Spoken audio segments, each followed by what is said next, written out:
প্রথমেই সবাইকে জোহার নমস্কার। গত 30শে জুন পুরুলিয়া জেলা সহ ছোটনাগপুরের বিভিন্ন প্রান্তে হুল দিবস পালন করা হলো।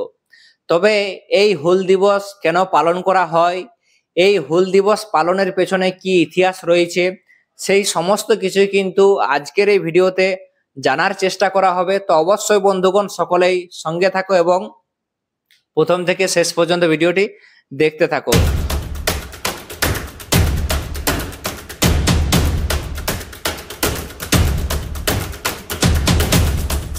প্রথমে বলে রাখি, এই হুল দিবস, এই যে হুল শব্দটি জড়িত রয়েছে সরাসরি সাঁওতাল বিদ্রোহের সাথে। হুল শব্দের অর্থ হচ্ছে বিদ্রোহ। আর সকলেই হয়তো মোটামুটি কম বেশি জানেন যে ভারতবর্ষের যে স্বাধীনতা আন্দোলন বা যে স্বাধীনতা সংগ্রাম, সেই সংগ্রামের একটা গুরুত্বপূর্ণ অংশ বা একটা গুরুত্বপূর্ণ অধ্যায় বলা যেতে পারে এই সাঁওতাল বিদ্রোহ। কিভাবে এই সাঁওতাল বিদ্রোহ শুরু হয়েছিল এবং তার পরিণাম কি হয়েছিল, কারা কারা এই সাঁওতাল বিদ্রোহের নেতৃত্ব দিয়েছিলেন, সেই সমস্ত কিছুই কিন্তু আজকের এই ভিডিওতে আলোচনা করা হবে। তো প্রথমে বলে রাখি, এই সাঁওতাল বিদ্রোহ সংগঠিত হয়েছিল 1855 সালে। কত সালে? 1855 সালে।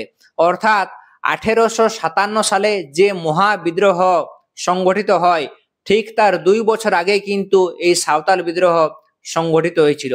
এই সাঁওতাল বিদ্রোহ কোথায় সংগঠিত হয়েছিল? বর্তমানে ঝাড়খণ্ড সংলগ্ন যে সাঁওতাল পরগনা এলাকা রয়েছে, অর্থাৎ বর্তমানে যে দুমকা, জামতড়া, দেওঘর, গোড্ডা, পাকুড়, সাহেবগঞ্জ, এই যে জেলাগুলি, অর্থাৎ এই সমস্ত যে এলাকা বর্তমানে সাঁওতাল পরগনা নামে পরিচিত, এই এলাকাগুলিতে কিন্তু সর্বপ্রথম এই যে বিদ্রোহ, অর্থাৎ এই যে সাঁওতাল বিদ্রোহ, সেই বিদ্রোহ সংগঠিত হয়েছিল কত সালে? 1855 সালে।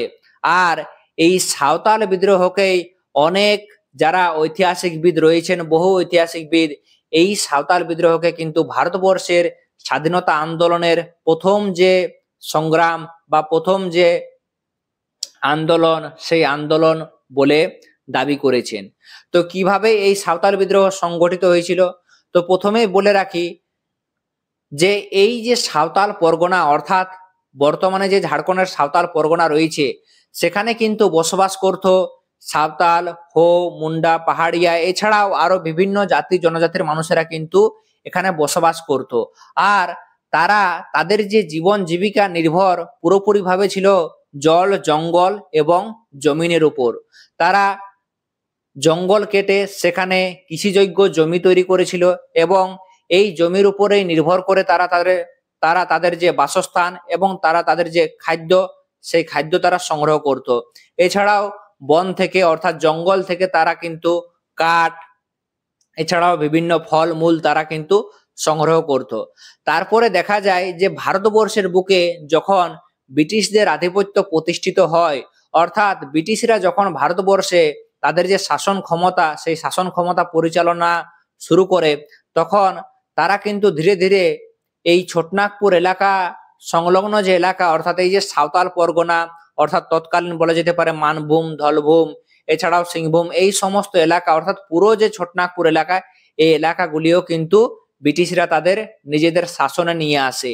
এই সময় দেখা যায় যারা চাষবাস করত বা যারা জল, জঙ্গল, জমিনের উপর যাদের পুরো জীবন জীবিকাটা যাদের নির্ভর ছিল, তাদেরকে কি করে না, তাদের জমি জবরদস্তি দখল করে ব্রিটিশ সরকার, ব্রিটিশ ইস্ট ইন্ডিয়া কোম্পানি। এবং কি বলা হয় না, যদি আপনারা আমাদের এই জমিতে চাষ করেন বা যদি আপনারা জঙ্গল থেকে ফল মূল বা কাঠ সংগ্রহ করেন, তাহলে আপনাদেরকে কিন্তু ট্যাক্স দিতে হবে। আর এই ট্যাক্স আদায়ের দায়িত্ব কাদের দেওয়া হয় না, তৎকালীন যারা জমিদার, ব্রিটিশরা এক ধরনের জমিদারদের নিয়োগ করেন। এই জমিদারদেরকে কি করতে হবে না, সঠিক সময়ে ট্যাক্স দিতে হবে। আর যদি কেউ ট্যাক্স দিতে না পারে বা ট্যাক্স দিতে ব্যর্থ হয়, তাহলে তার জমি পুরোপুরিভাবে কি না দখল করে নেওয়া হবে। এইভাবে কি করে তৎকালীন সময়ে ব্রিটিশ সরকার সাঁওতাল তথা এই ছোটনাগপুর এলাকা বলা যেতে পারে, তৎকালীন এই সাঁওতাল পরগনা যে এলাকা রয়েছে, এই এলাকাতে বসবাসকারী জাতি জনজাতির মানুষদের উপর। এইভাবে তারা কি করে চাষবাস বা জঙ্গলের যে তাদের যে নিজস্ব অধিকার ছিল সেই অধিকার পুরোপুরিভাবে কেড়ে নেয়, এবং কি শর্তে, যে তাদেরকে সময় অনুযায়ী কিন্তু ট্যাক্স পে করতে হবে। যদি তারা ট্যাক্স পে না করতে পারে তাহলে তাদের জল জঙ্গল জমিন থেকে যে তাদের যে অধিকার রয়েছে সেই অধিকার কিন্তু পুরোপুরিভাবে কেড়ে নেওয়া হবে।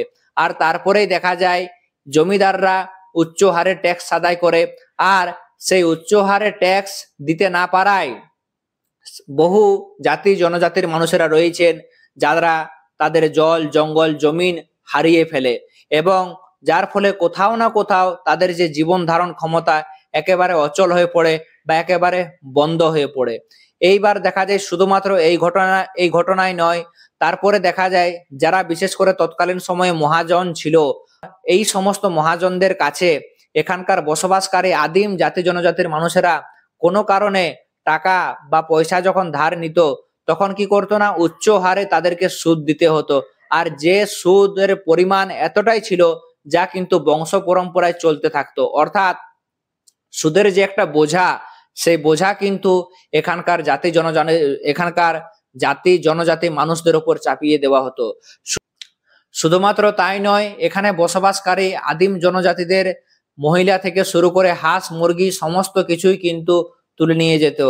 কোথাও না কোথাও বারবার ব্রিটিশদের এই ধরনের যে বর্বর অত্যাচার, এই ধরনের যে অন্যায়, এই ধরনের যে শোষণ, সেই শোষণ কিন্তু পুরোপুরিভাবে মেনে নিতে পারেনি তৎকালীন এই সমস্ত এলাকার যারা বাসিন্দা ছিলেন। আর তাই তারা এবার ঠিক করে যে যেহেতু তাদের দেওয়ালে পিঠ একেবারে ঠেকে গেছে, তাহলে আর তাদের কিছু করার উপায় নেই।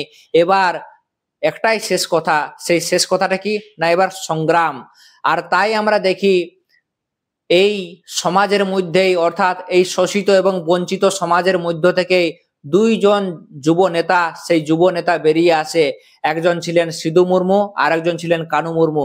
তারা কিন্তু এখানকার সাঁওতাল জনগোষ্ঠীর মানুষ, এছাড়াও বাউরি কুর্মি আরো যে সমস্ত জাতি জনগোষ্ঠীর মানুষেরা ছিলেন তাদেরকে একত্রিত করেন এবং তারা কি করেন না, ভাগনাডিহি বলে ওখানে একটা জায়গা রয়েছে, সেই ভাগনাডিহিতে প্রায় 10,000-এরও বেশি আদিম জনগোষ্ঠীর মানুষেরা জমায়েত হয়ে, সেটা কত সালে ছিল, 1855 সালের 30শে জুন তারা সংগঠিত হয়ে সরাসরি কিন্তু ব্রিটিশদের বিরুদ্ধে বিদ্রোহ ঘোষণা করে। আর এই বিদ্রোহের আঁচ এতটাই জোরালো ছিল যে ভারতবর্ষের বুকে ব্রিটিশদের সত্তাকে পুরোপুরিভাবে নাড়িয়ে তুলেছিল। এখানে বিদ্রোহীরা ব্রিটিশদের যে সমস্ত ক্যাম্প, সেই ক্যাম্পগুলি পুড়িয়ে ফেলেন। আর এই সময় কিন্তু এনাদের হাতে ছিল তীর ধনুক বর্ষা, এই সমস্ত শস্ত্র দ্বারাই তারা ব্রিটিশদের উপরে কিন্তু সরাসরি ভাবে ঝাঁপিয়ে পড়েন।